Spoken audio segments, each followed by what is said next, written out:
Good evening, ladies and gentlemen, and welcome to another episode of Hunting the Shadows podcast. I am your humble host, Dr. Dennis Carroll, also known as the Midnight Hunter, and I welcome you all in tonight. And we started the show off with a big bang. Thank you, Danette. Thank you, dear, for that $9.99 sticker. That puts us over the quota. That means we'll get paid this month on YouTube. Thank you. I appreciate that so much. That was very nice of you. Very kind. Thank you. You're a great supporter. Thank you so much. We've got an interesting show ahead for you tonight, folks. I promise I'm not going to bore you at all. Okay, definitely not. We're not in the business of boring people. No, no, no. We want to keep it interesting, definitely. But it has been quite a long week so far. We're heading into Thanksgiving tomorrow, and I hope you all have a fantastic Thanksgiving tomorrow. Definitely don't eat too much, but eat a piece of turkey for me. Put some turkey and dressing or something. Yeah, that would be nice. But my favorite at Thanksgiving always used to be the sweet potato souffle with pecans and raisins in it. Oh yeah, that was good stuff there, definitely. But anyway, I hope you all have a great day tomorrow, and especially just a good day with family. That's the main thing. Hello, John. Good to have you here, bud. Jason, Mr. Jason Finch is in the house. Hello, sir. And of course, the ever lovely Danette is with us. And let's see who else we got. Let's see. We're getting there slowly, coming in here, but that's fine. Better slow is okay. Better than never. Okay, absolutely. But I've got some an interesting subject ahead for us tonight. We're going to talk about werewolves. Now you're going to say, "Oh God, we've heard werewolves, all the time." Well, but you've never heard them like this tonight. Tonight we're going to talk about Irish werewolves, and they are completely different than the other werewolves in this world. The Irish werewolves are also known as wolf walkers. They are men who walk as wolves, and they are knights. Yes, they wear armor, some of them. They are warriors, wolf warriors of the Celtic culture. We're going to talk about them tonight, and I think you're not going to definitely be bored by this. It's a very interesting subject. These are different kind of werewolves. They're not going around tearing people to pieces and doing demonic things. They are the good werewolves.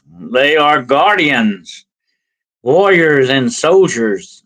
So we're going to talk about that in a little while here. And I've also got some monster hunting items I'm going to share with you tonight. Things that I take when I go with me when I go monster hunting. I've got a few things I'm going to show you that a few of my business items that I use in the business of monster hunting. So we're going to cover that tonight as well. But I hope you all have had an excellent week so far. This should be hump day for us. Should be. Sometimes it still keeps going up and inclines instead of declining. That's the way it goes. Sometimes, but we've got some crazy times in this world, folks. Definitely. I guess I got a report a little while ago of two National Guardsmen shot in Washington D.C. By supposedly an immigrant from an Afghan immigrant or something like that. I don't know what's going on, but it's wild stuff, folks. We are living in very dangerous times, and they're getting more dangerous by the day. Yeah, absolutely. That's why you always hear me saying, "Be careful, be careful." That's why I'm saying that. We have to be careful. We need to be keep our wits about us. And if we don't, we could end up in some very bad situations, and we don't want to do that. Definitely not. But going to have a show tomorrow on Africa Rising, Aquarius Rising, Africa. I'm sorry. I always get that wrong. Aquarius Rising, Africa, with my good friend Chantel Maybird. We're going to talk about a deep dive. We're going to do a deep dive tomorrow in Appalachian witches. Witches of Appalachia. tomorrow on Aquarius Rising, Africa. Check it out. I think that will be on 11 a.m. noon, well, that before noon, hour before noon, 11 a.m. So we were looking forward to that. It'll be a little something to watch while you're cooking the turkey and getting the dressing ready, or making you a peanut butter sandwich, whichever the case may be. I usually have a traditional peanut butter sandwich on Thanksgiving cooked, by the way. I don't know why it's traditional. I have one every once in a while.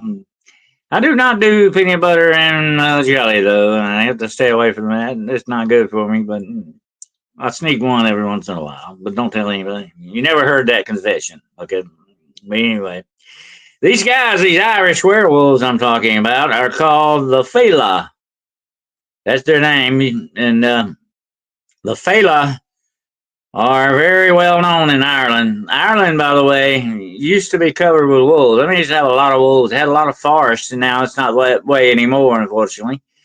Most of the forests are gone, and so are the wolves. But the legend of the FAOLADH lives on, and I'll tell you why it may still be with us to this day. We're going to talk about that a little bit as well. It's very fascinating, very interesting stuff. And I'm going to be showing some of my Monster Hunter implements here. And we're going to get down here to business in a little bit. We got a few more people, some more stragglers coming in here. Hello, Ladybug. Good to have you here. But yeah, the FAOLADH are very interesting, and they are connected to the Fae. Now, the Fae, spelled somewhat different. The Fae are the old word for fairies, okay? The fairy folk. And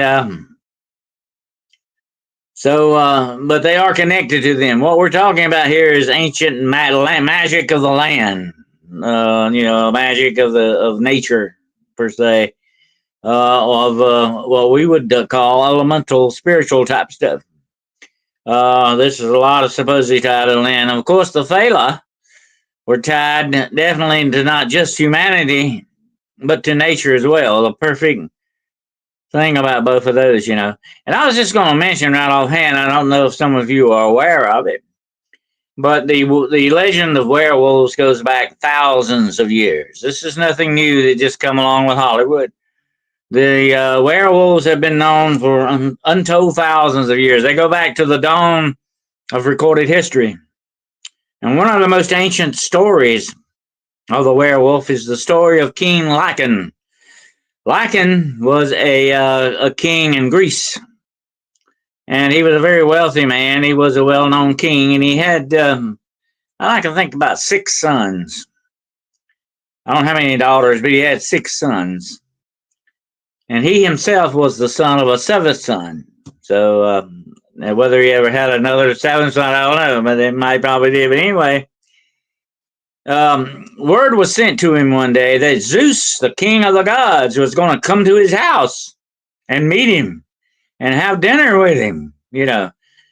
Zeus sent word, prepare yourself, King Lycan, I'm coming to your house. I'm coming to your door, coming through your doorway. And sure enough, the day, but it was kind of short notice. So the king, he didn't, it was just like a few minutes before he ever actually showed up. So the king was unprepared. Zeus suddenly appeared, and Zeus apologized because he had sent a message by Hermes, or also known as Nike, the Mercury, the messenger of the gods, and somehow or another the message got waylaid and came too late. And the reason why all this, I'm telling you this, is back in the day, you didn't go to Walmart and get your food. You had to grow your own food. You had to raise your own food. Raise it by meaning cattle, sheep, goats, or whatever the situation. And if you were going to have a dinner, you had to prepare way ahead of time. You had to go out. You had to slaughter the animal. You had to prepare it, dress it, prepare it, and then, eat it. But all of this takes hours. You might do this in one day, but it takes hours to do. So he was very unprepared for Zeus, the king of the gods, showing up for dinner. So I can kind of see King Lycan's part in all this. So Lycan went to the kitchen and said, "What do we got?"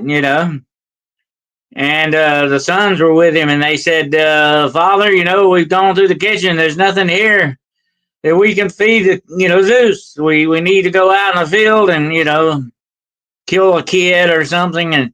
But we got to start preparing. We don't have anything that we can, serve the king of the gods." So Lycan said, "Oh, we're in big trouble here, because, if Zeus didn't like you back in the day, if you got on Zeus's bad side, bang, he'd wipe you out with a bolt of lightning. That's it, He'd throw one of those thunderbolts at you." And so Lycan made a very rash decision. He grabbed one of his servants and killed him, cut him up in pieces, and said, "Let's prepare him and serve him to Zeus. He'll never know the difference, besides ham or whatever he was going to serve." So that's what they did. They fixed the serpent and they served the meal to Zeus. Now Zeus was not stupid, folks. You don't become king of the gods by being stupid. So as soon as the meal was served, Zeus said, "Oh, this ain't right. This ain't ham. This ain't turkey. This ain't, lamb or anything. This is a person." Said, "How dare you, King Lycan, feed me, the king of the gods? Turns out to turn me into a cannibal. Feed me a human person to eat. How dare you do this?" And he said, "For what you've done, Lycan, I'm going to put a curse on you." He said, "I'm going to turn you and your sons into wolves. If that's what you want to do, if you want to eat people, if you want to be ravenous beasts, that's what you will be. And from this day forward, you will run the forest as wolves." And King Lycan instantly and his sons became wolves and rushed out of the room, howling and snarling off into the forest. And that's the end of that fable. But we do have one remembrance of that. The word lycanthropy, which means to be turned into a wolf, comes from the word Lycan, King Lycan. That's where they got lycanthropy at. Okay, and so that's the oldest werewolf story in existence that we know of. But that's supposed to be the origin story of where wolves come from. If you displease the gods or you do something the wrong way, you can have the wolf curse put on you. And we're going to be talking about that more later on here this evening. But I always found that to be an interesting myth. Definitely an interesting story. But it explains a lot, supposedly, of that. If you're going to act like a beast, then the powers that be may treat you like a beast. If you're going to be like an animal, they may treat you like an animal. There's a very famous story in the Bible of King Nebuchadnezzar, who thought he was the best thing in this universe. He thought he was better than anything else. "I'm the greatest king that ever lived. I am a god myself, Well, God, the real God, heard about this, and he said, "I'm going to teach you different, Nebuchadnezzar, because you've been bothering my friend Daniel and Meshach, and Abednego. You've been bothering all my people. You've been doing bad things. I'm going to teach you a lesson, Nebuchadnezzar. You want to act like an animal that you are, then I will turn you into one." And supposedly Nebuchadnezzar became an animal for 7 years. He roamed the forest, ate grass like a deer. Some people say he was a wolf. I don't know. But there you go. That's in the Bible. If you don't believe me, go read it. In the story of Daniel, the book of Daniel, you will read the story of Nebuchadnezzar. 7 years later, Nebuchadnezzar come to himself out in the woods, and said, "What am I doing? What did I do? What did I say? What I said? I am not as great as the God of the Israelites." And as soon as he admitted that, he became a man again. And God said, "I taught you a lesson, Nebuchadnezzar. I am the greatest in this universe, not you. And you must acknowledge that," which he did from that day forward. He said, "The God of the Israelites is the greatest God of all." And that's the story of Nebuchadnezzar. But some people say it's a werewolf story. Now, but werewolves don't usually eat grass, but he was an animal. He was living like an animal for part of that time anyway, whatever that situation was. But you've got other things about that too. And some other clues in the Bible about that, but we'll talk about that another time. That's for another show altogether. But, things Say, guys, you sure will? You still not going to show me how to be a werewolf? No, I don't think you need to do that because the bad thing about being a werewolf is you give up two things that are very important to you, Matthew, and that is your soul and your humanity. Those two things make you what you are. Without them, you will be a lost soul. And so you don't want to be a werewolf for that reason alone. But listen to the story of the Fela. Okay, it's very interesting. We're going to get into that now. Now, in Ireland, there's a belief that there were a sect of men. They were knights, mercenary soldiers. Like they worked for the different lords and chieftains in Ireland and in Celtic culture. But these guys were different. They were very much like the Uffendar. Now, I don't know if you are aware of who the Uffendar are, but the Uffendar are the berserkers in Viking lore. The berserkers, the word berserker means bear-like. Uffendar means wolf-like. The berserkers would go crazy in battle. They would supposedly take drugs, do rituals, and do things to become bears and go out and slaughter men. The Uffendar were the same way, but they became wolves and went out and slaughtered men. They were like werewolves, per se. The Uffendar were very, very vicious warriors. They were the top. They were the epitome of Viking warriors. They didn't mess around with you. They would take care of you real quick. And they would even go so crazy they would even attack their own men out on the field. They were out ravenous, deadly animals. That's what they became. They were no longer human. And that's what made them warriors of a higher caliber. Well, so are the Fela. But the Fela was somewhat different. The Fela supposedly had the ability, whether given to them by the Fae or by magic or whatever the thing was, it is rumored that there are certain families of Irish descent who have the ability to turn into wolves, or were cursed with this ability to turn into wolves. And so the members of the Fela, this warrior sect, they were wolf knights, wolf walkers as they were called. They were also called wolf soldiers.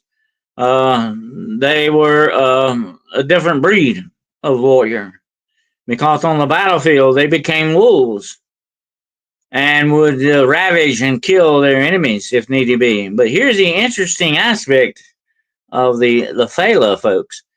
They were guardians. They weren't demonic beasts that ran out there and just went like very much unlike the Uffendar. The Uffendar would go crazy. They would go berserk. And that's where the word comes from, berserk. They would do that. They would just kill anything that got in their way. The Fela are different. They were more like guardians. They guarded children. They guarded women. They were, like I said, they were knights. And you got to remember, knights were very much like policemen back in the day, back in medieval times and ancient times before that. When you became a knight, you swore an oath. And the oath is this, very simple oath. Here it is. Do good to all and wrong no one. I love that. I kind of live by that motto myself. Do good to all and wrong no one. Okay, I've always believed in that. And that's what the knights, that is the vow of knighthood, that you will protect children, you will protect animals and women, you will protect the church, you would protect people of religion, Christian people, and you would also be, available as sort of like a policeman. You would be there to help out people that were in trouble or whatever the situation. That's what a knight was, folks. A knight had a very important, although he served the king too, or the lords or chieftains that he was attached to, he had a very important job. He had to uphold a very strict code for himself to be a knight. And you had to have a pure heart, supposedly, and a sound mind to become a true knight. And you had to have both of the mind and the heart was given to God in that aspect. This is what made you a true knight.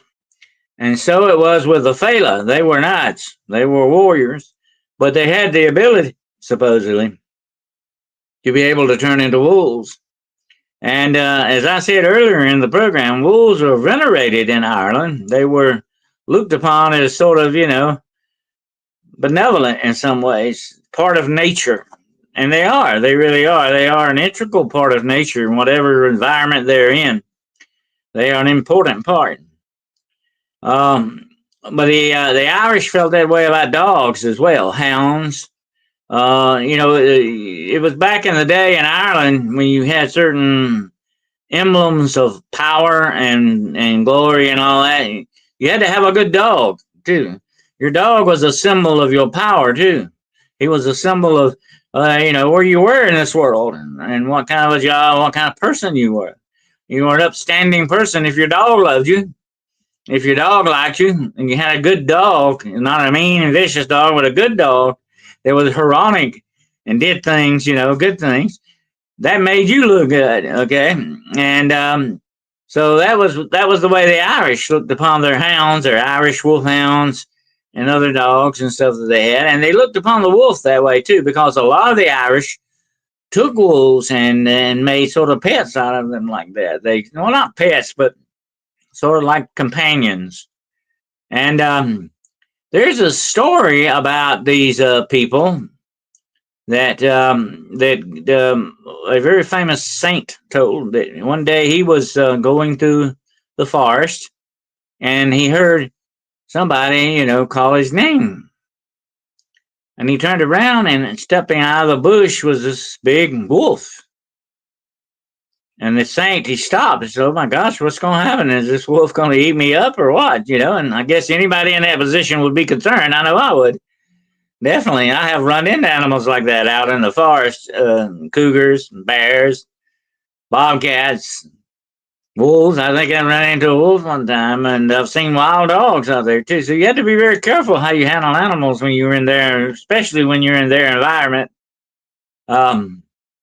So this big wolf, a big monstrous looking wolf steps out of the bushes, and the saint is looking at him. The wolf spoke, said, "I need your help, Saint so and so," whatever his name was, Saint.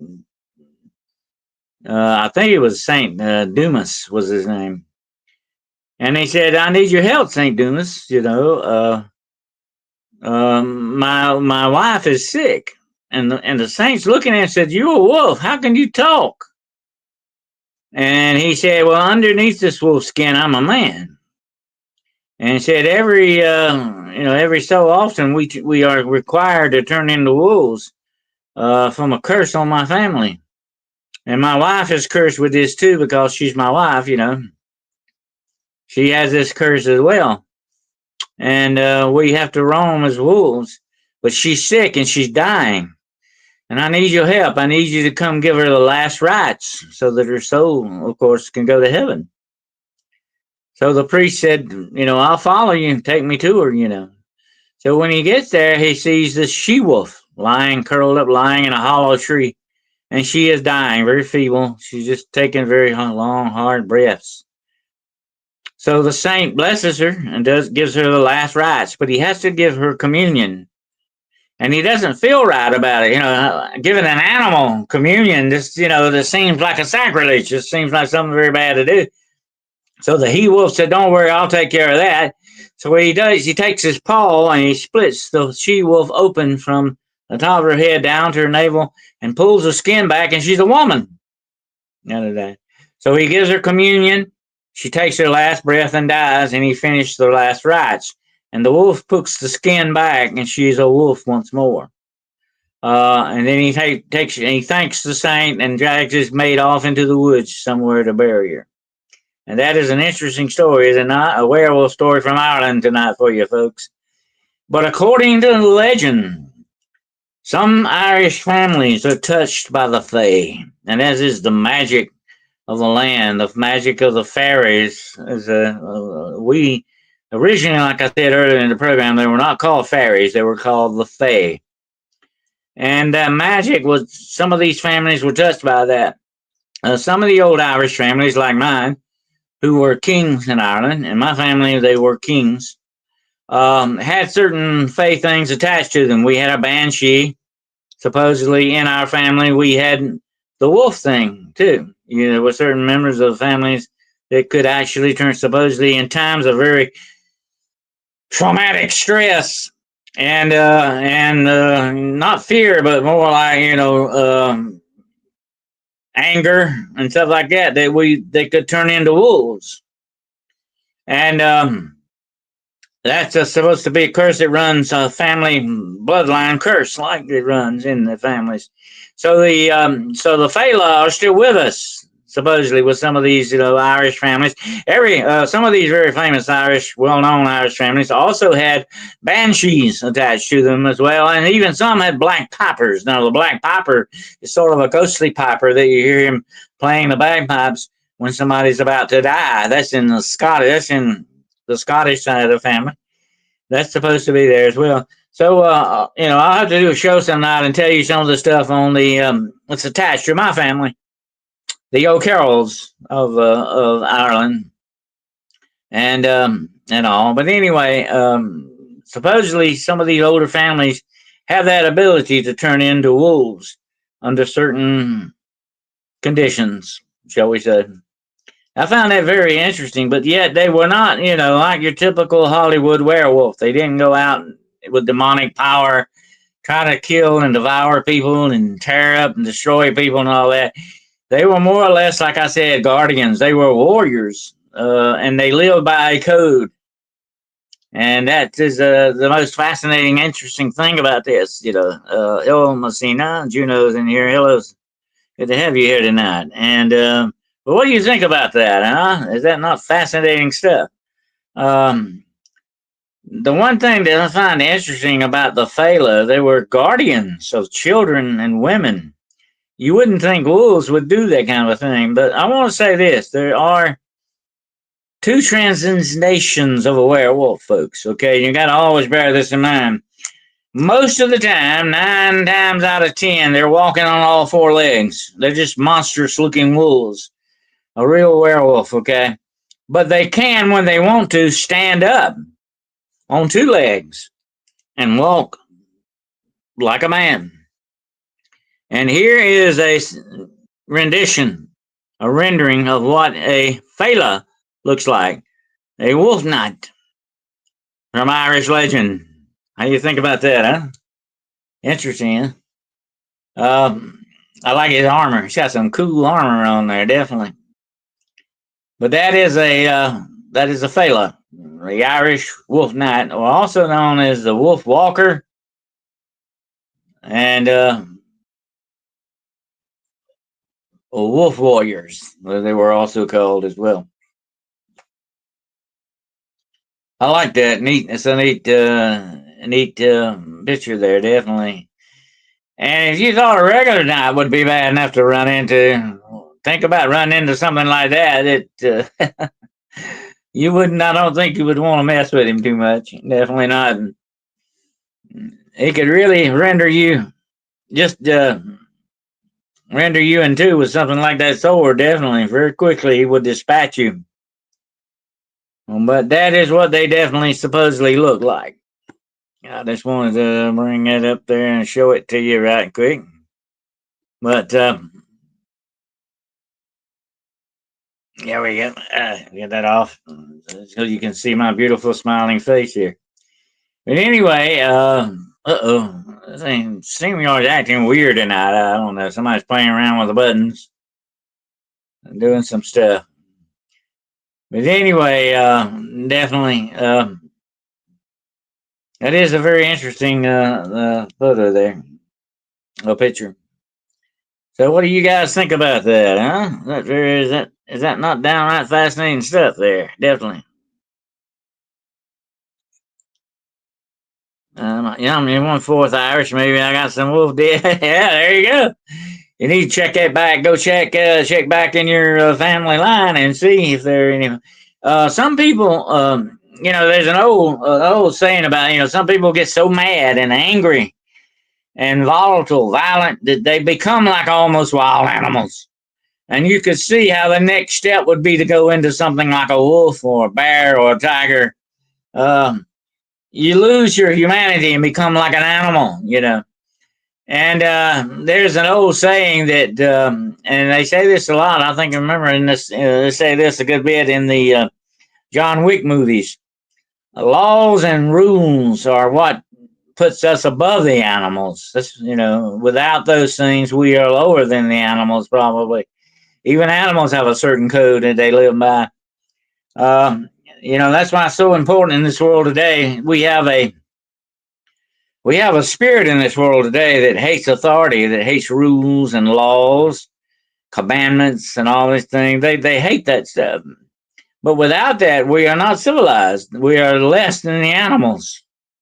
I would rather be human myself, thank you. Unless I had to be like an animal in certain conditions. That's interesting to think about too.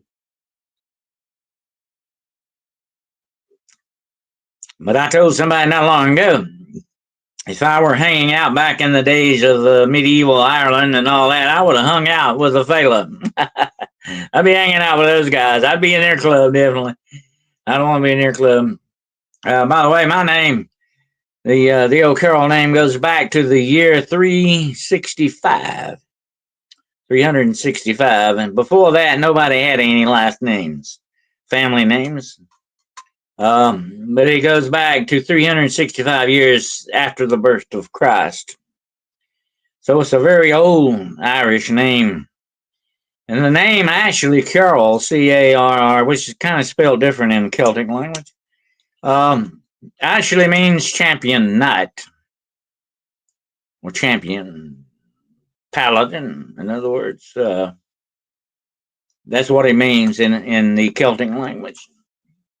But so we have a long history in Ireland going way, way back. I think about I'm well over half Irish.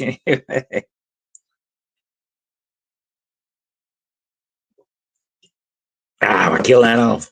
But I've got a lot of Scottish in me too, because they're both the same thing, folks. Okay, they're just called by different things. The Irish, the Welsh, and the Scotch are all Celtic people. They all the same thing. I remember there was a scene. I think it was in Braveheart, where the British were marching out against the Irish. No, I mean the British were marching out against the Scottish, and they had a group of Irish with them, and they sent the Irish out after the Scots. And the Irish marched out there and they got face to face and shook hands, and both of those turned and fought the English. Because they're the same people, folks. Okay, the English was not smart enough to realize you were sending your cousins out to kill your cousin. You were sending cousins out to kill cousins. Okay, you don't do that kind of stuff and get away with it. But anyway, that's the way that went. You got some Polish and German and Irish. Oh, John. Okay, you got quite a mixture there.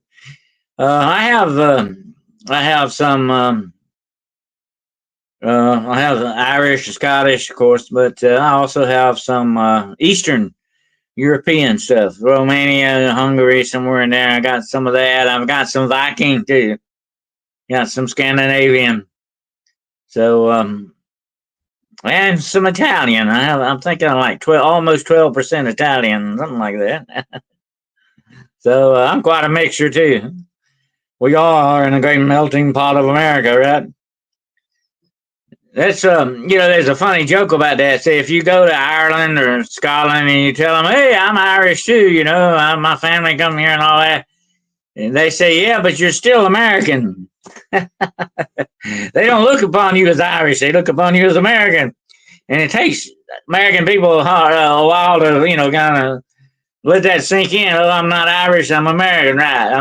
By nationality, I'm American. Okay, no matter what blood you may be, no matter what descent. But that's fascinating, and people don't realize this, but there were more Irish people sold into slavery than black people.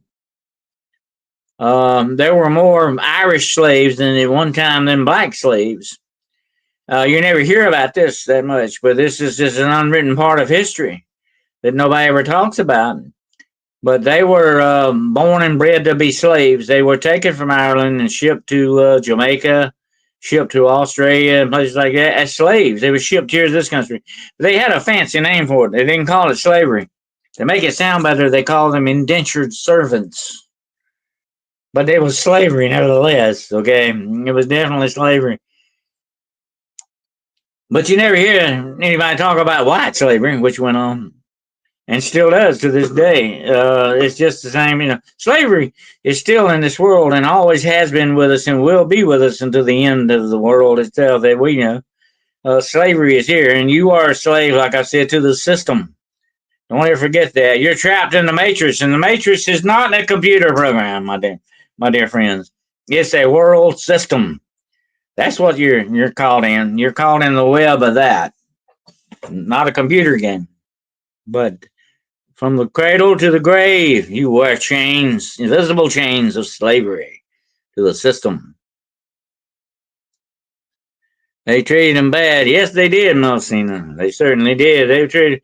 Man has always been good at treating his fellow man very badly. Absolutely. That's the way that usually goes, anyway. Anyway, I got a few implements here tonight I wanted to show you. It's time for show and tell, folks, okay?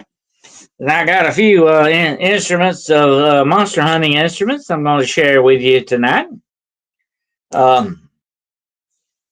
First up, these are just about 2 or 3 items here that I always have with me, always on me. At one time, I don't leave home without them. Put it that way. Especially if I'm going monster hunting, or think I'm going to run in or encounter creatures of darkness. The first thing we got up here is my little small Derringer.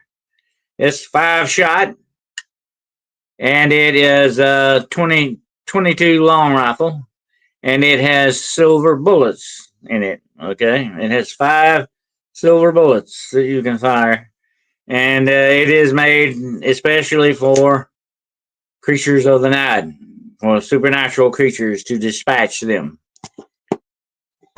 Now, I always carry that. That's a good pocket gun, just in case you need something. I have bigger guns with bigger silver bullets, okay? But that's the one that's sort of my backup plan if I need it.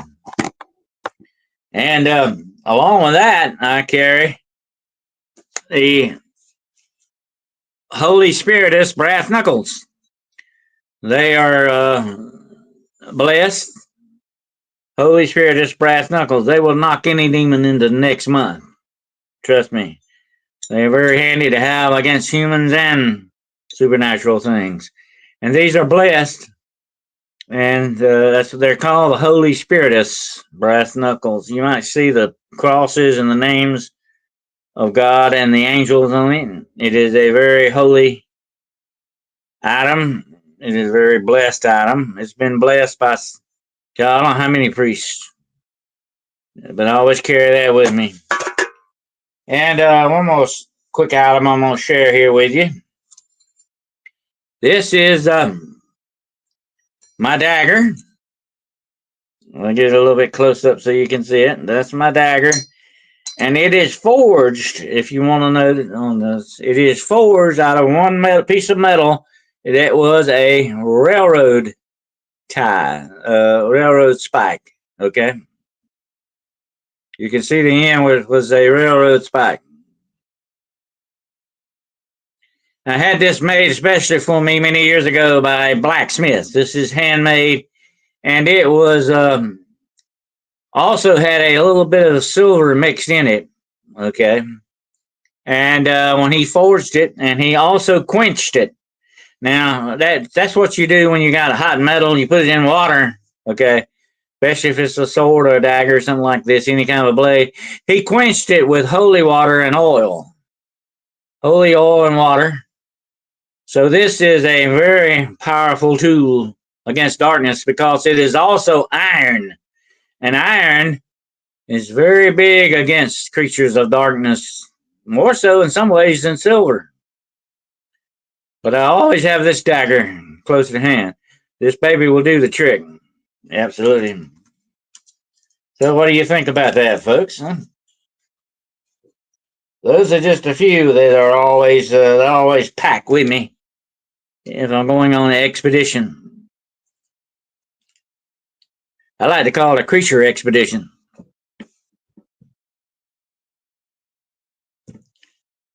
Okay, Jason. My mom's side were Irish slaves, yeah. Oh yeah, a lot of the Irish slaves got sent to America. They call them indentured servants, but that's just a lie. They were slaves. And they were discriminated against too. You would see a lot of signs up in the old West, especially Irish need not apply, no Irish allowed. The Irish were looked down upon as white trash. They treated them and considered them that way, especially the British. The British actually watched the whole nation of Ireland starve to death when the potato famine hit, and didn't lift a finger to help them. Didn't do anything. They wanted them to die out. Did you know that even during I think it was the Cherokee Indians or something, I believe it was the Cherokee, sent some, well, the Choctaw, sent some food to the Irish or something, sent some money to them to help them out. And there is in Ireland a monument to the Native Americans over there because they helped them out in the famine. It killed, I don't know, millions probably died and perished in the potato famine. But Great Britain, didn't lift a finger to help them, and they were just right across the water there from them, right across the channel. But that's the way humanity has always been about other certain humanity. If you don't fit their bill, that's the way they treat you.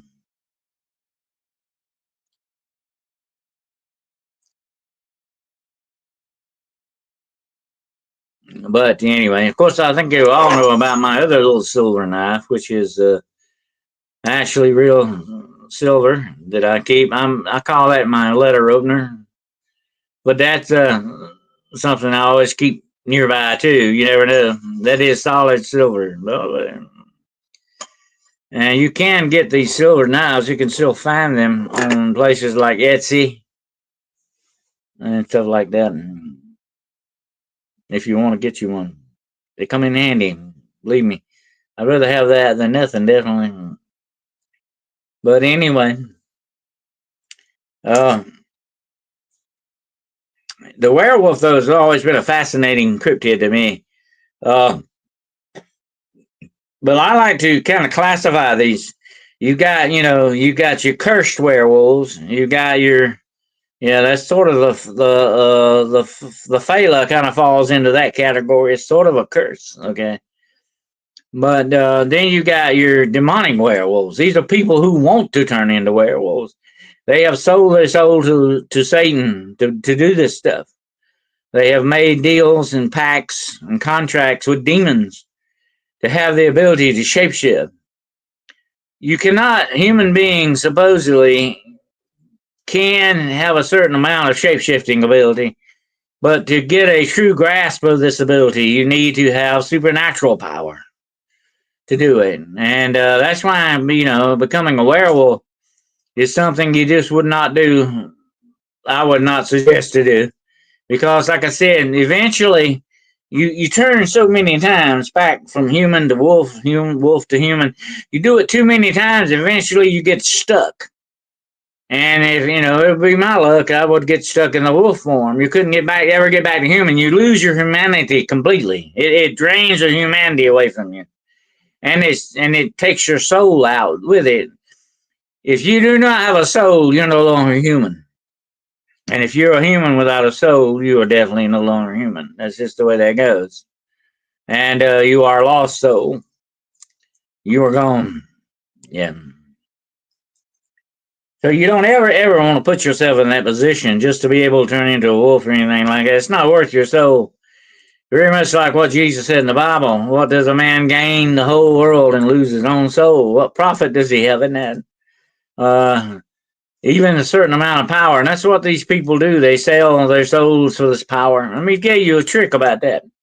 The devil may give you power for a season, but he'll always take it away from you. He's an Indian giver. He'll knock your legs out from under you next chance. When he gets you exactly where he wants you, then he will desert you. He'll take everything back that he give you, and he'll laugh at you. You're stuck with nothing. You come out. The devil always, as my grandmother used to say, The devil always makes sure that you get the short end of the stick. And that's the way he works. You're going to always get the short end of the stick. That's why you never ever want to deal with the devil. Because he's always going to win. He's like, gambling in a casino. People go, oh, I won $200. But then you forget about that $1,000 it took to win that $200. You haven't won anything. The house has. They always win. They always win. It's in their favor. The odds are in their favor.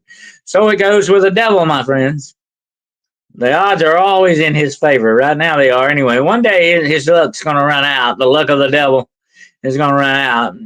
I don't want anything to do with him myself. No, sir. No, ma'am. He is a bad fella, and he makes bad deals. He does. He makes very bad deals. You're not going to win any way or fashion with the devil. Yeah, you can't take it with you. The only thing, my good friends, the only thing you can take from this world is your good name. You're not going to take, I've seen the graves of a lot of famous people. I've read their lives and the money they had and the power and the fame and all this. They still have to die, An old man once told me many years ago when I was a young boy. It's always stuck with me. He says, you think you're a big man? No matter how big of a man you are, the graveyard is bigger. And that is very true. Absolutely. That's the way that usually runs. But anyway, also I wanted to address something else tonight before we close out. I just wanted to say that I had, I issued a thing about this not long ago, but I didn't get too deep into it, and I will issue another statement on this. And I just wanted to apologize to any of you if you noticed me a couple of months back acting kind of weird a little bit and kind of talking out of character and doing some things that wasn't me. I was taking a medication called, I failed to mention the name of it, and I want to warn everybody about this. It's called gabapentin. And gabapentin does some weird things to you. I had to quit taking it. It was making me do some weird stuff. I wasn't hallucinating or anything like that, but it was affecting my thought processes. I actually had a little bit of amnesia like from it. And it was also, I was forgetting things, but also I was doing things I couldn't remember doing. And I was doing things completely out of character for me. I mean, I was, go off on rambling stuff and all that, just doing some crazy stuff. So I wanted to, tell everybody that's what actually took place. I'm not on this stuff anymore. I had to get off of it. It was doing some weird things. What this drug does is it interferes with the neurological aspects of your nervous system to try to keep pain down. It tries to sort of, deactivate the pain along the nervous system lines. Well, it didn't do that for me either. It didn't help that much with the pain. And it was making me, it was affecting my muscles too. It was affecting my whole body. And it really got my mind. But it was affecting my whole body. I mean, I felt like when I would walk, I was floating along or something. I mean, it was a weird feeling. It was, it made me feel crappy too. And so that's what happened with that. So there were some instances. I think I had a good friend get mad at me because of one of these things that took place. And I tried to explain to her what happened, but I don't think, she believed the explanation for it. But it is true. I was doing a podcast one night and I was talking to another lady who had done, I won't go into the details of it, but this other lady that I knew had done some mean stuff on me. And I was talking to her, and unfortunately my friend was listening, thought I was talking to her. And I was not. But I was probably saying some weird things. I don't even remember doing that much. I don't even remember doing a whole lot of that. But I think that's what I was doing. But like I say, it was not me. I was completely out of character on that. So I do apologize for that. And I did not know that this was a side effect for that drug, and I found out the hard way. So you have to be very careful with some of these medicines. So, but gabapentin is the name of it. I think it has another name. I don't know that, but that's the name that's sold under. If you're ever getting, and also it has, it can also another side effect is it can um, sometimes initiate seizures and stuff. So it's kind of rough stuff. So if you're ever given that, you might want to, check it out really good. Which is what I should have done. Check it out really good. Make sure if they ever give you any kind of new medicine you don't know about, if you're taking some, it's like learn from me. Learn from my mistake. You need to do some background checking on it and see what it will do to you, because this did a job on me. It definitely did. It cost me a very loving friendship that I cared a lot about. It cost me some, some heartaches, definitely. That really, I wish if I had known it, I would have avoided it. But anyway, I just wanted to explain that to some of you. And I'm going to issue a statement on it again, because I failed to mention that drug, and I do want to warn everyone about it. So I felt like I need to warn that. I don't want anybody to get in the same predicament that I did with that. But anyway, I just wanted to get that out there and tell that with you. And don't forget, now tomorrow at 11 a.m. Eastern Standard Time, I will be doing Aquarius Rising Africa. We're going to go deep, deep, deep dive into the witches of Appalachia. And check it out. If you get a chance, it should be interesting. And Friday night, we'll be doing another show. Friday night, we may try to do, I may try to do, we'll see how it goes, part 2 on that thing we did last Friday night with the cursed bloodlines. And with David Roach. We'll see, though. It depends on his work schedule, but we'll see. But that'll be Friday night at 8 o'clock. So meet me back here then, folks. Absolutely. And all that. But I appreciate you all very much for sticking with this old guy and listening to my stories and all that. And don't forget, I have a new program out called A Few Minutes with the Word, which is sort of a devotional, very short devotional show. It's probably around 15 minutes, something like that, 10, 15 minutes long, which I put one out every week. I got one out this week, which was a good one. It was a really good one. If you haven't heard it, listen to it. You go check it out. It's called To Reap the Whirlwind. And you sow the whirlwind, you will reap the whirlwind. Okay, absolutely. And so it was a good one. So if you didn't get a chance to listen to it, you might want to check it out on the channel. The Shadows YouTube podcast channel. Go check it out. I got all kinds of great stuff on there. It's got a big library. Just get in there and check it out. I even got movies on there for you, folks. Yep. How many people give you free movies? Okay. But I got some great movies on there. I got some downloaded on there. You might want to check them out and enjoy them. I have collected a few I kind of like to get the rare movies. They're kind of hard to find. I like the old TV movies from the 80s and 90s. I like a lot of them, and that's the ones I look for, some of the rare ones. The 70s, 80s, and 90s. I found some pretty good ones and all that. So I put them on the channel as well. So for your entertainment pleasure, go check it out. But I definitely, try to keep you from getting bored if I can, definitely. But yeah, that's a pretty good deal. Like actually forge a knife out of a railroad spike. But I wanted it because that my friends, is real iron right there. Yes, ma'am. Yes, sir. That'll do the trick. But it's been a very actually, if I remember correctly, this is the thing I had with me when I came up against that Wendigo.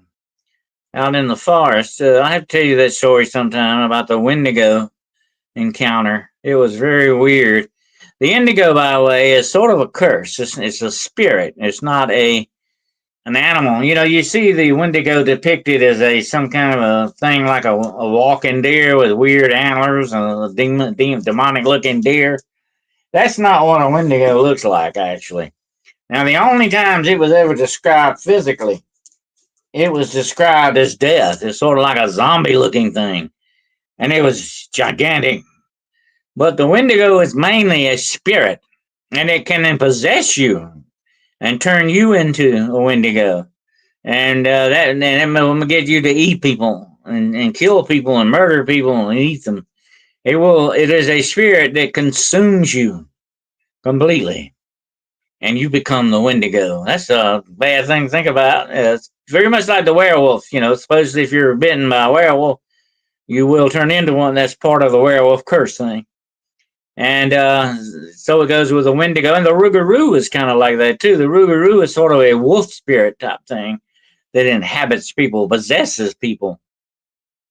And you might remember, you know, I talked a few episodes back about the dream witches who can actually possess animals. They can put their bodies, their minds, their spirits in a wolf or a cat or a dog or a bear or whatever they want to put, or a person. They can possess a person. They can take over a person. So these are very spiritual powers and stuff that they do, you know. Respect from the Republic of Ireland. Oh, okay, Tony Lynch. All right. Give my best regards to the fighting Irish. Absolutely. Great group of people. Absolutely. I'm proud to be Irish. I definitely am. They are a great bunch of people. They've had a hard time in this world, but that made them better people. You know, it really did. Stuff like that that comes up. What doesn't kill you makes you stronger, and the Irish know that very well. The Irish really may have been the ones that originated that. I don't know, but anyway, um, that's that's true. But anyway, I have friends all over the world, and definitely, I have another friend in Ireland, Barry Fitzgerald. He wrote the introduction to one of my books. You might remember Barry Fitzgerald. He was the lead investigator on Ghost Hunters International. He's a great guy, a really great guy. I've known him quite some time, and I became part of one of his groups, the Legend Hunters, Legend Seekers, and he's a great guy in Ireland. I think he lives in Kilkenny, somewhere there, somewhere in abouts. But I always wanted to. Never have met him personally, but I always wanted to do that. But I've talked with him many times. Yeah, great guy. But I have, you know, friends in Scandinavia, friends in. I have a Hungarian, Romanian friend who lives in Transylvania, by the way. Um, I have a friend there. I have one that lives in. I have several that live in Australia. I have one in South America. I got them all over the place, and I like to correspond with them once in a while. I have one in Ireland. I have another one in Ireland. I have one in Italy. I've got some in Germany. Oh God, all over France. I've got them all over. I got a lot of. I said, I guess we're sort of like what you would call modern day pen pals now. We don't actually write letters to each other. We just send texts and stuff, you know, emails. That's about it. But you know, the world, when the internet came out, the world got a whole lot smaller, did it not? Absolutely. Absolutely. But I was going to tell you guys about a channel that I really have been interested in here lately. And I want to highly recommend it to you that you go watch. And I will try to put their link on my channel and make it easier for you to find. But it's called the Grim Life Collective. Grim Life Collective. And it's a man and his wife, and they go all over the world.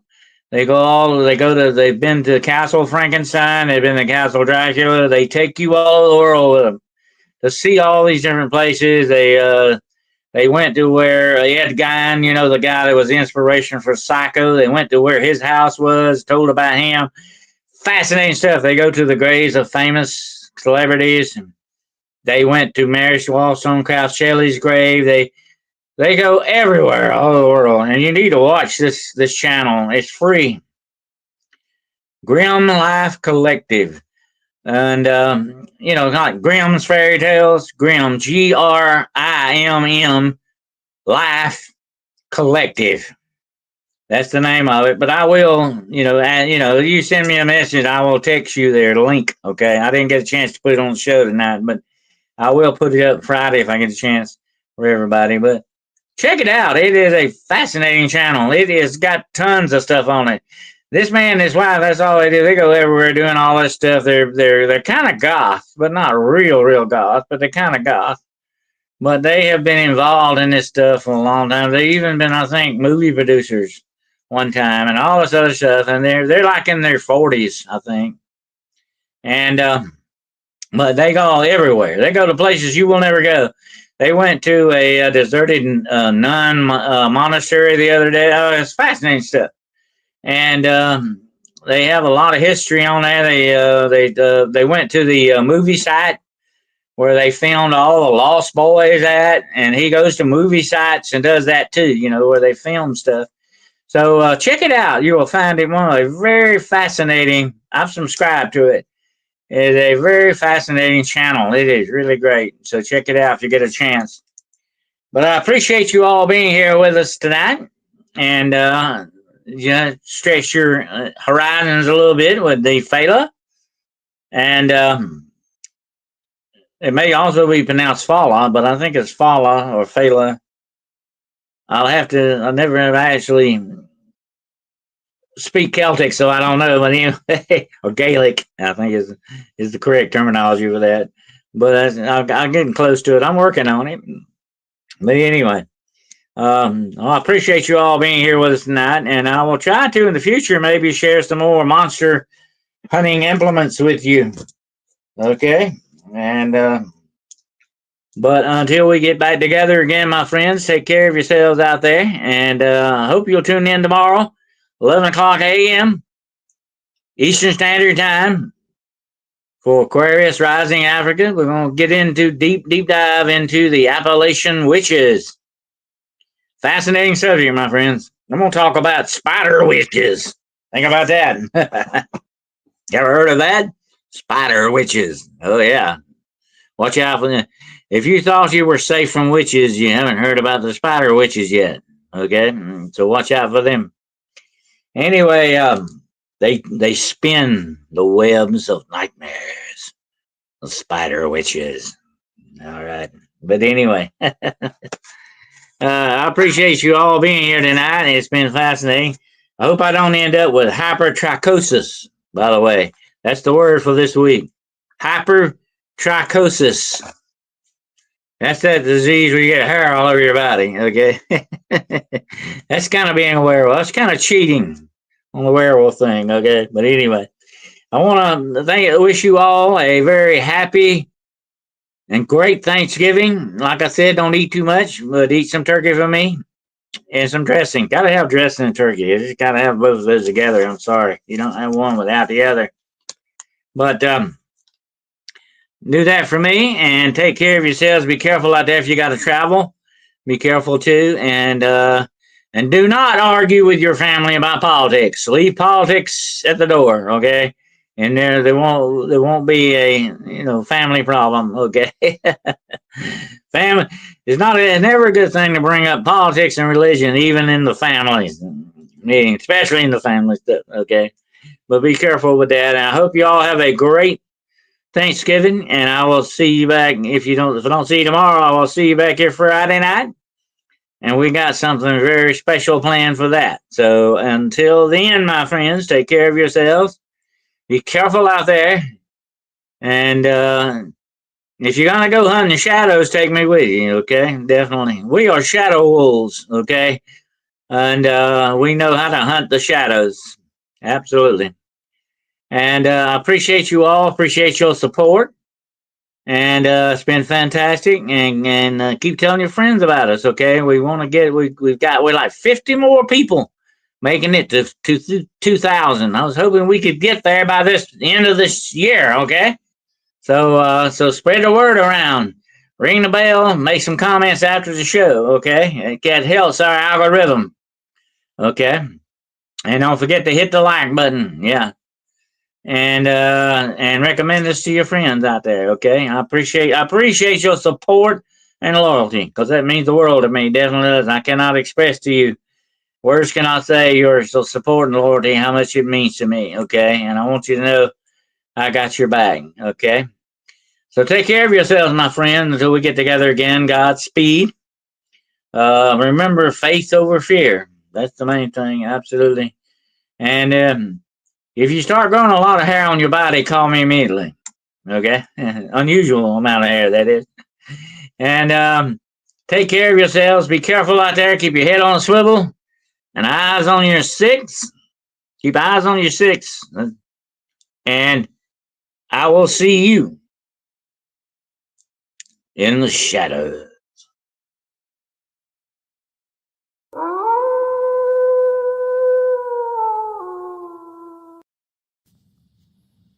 I stand amid the roar of a surf-tormented shore, and I hold within my hand grains of the golden sand.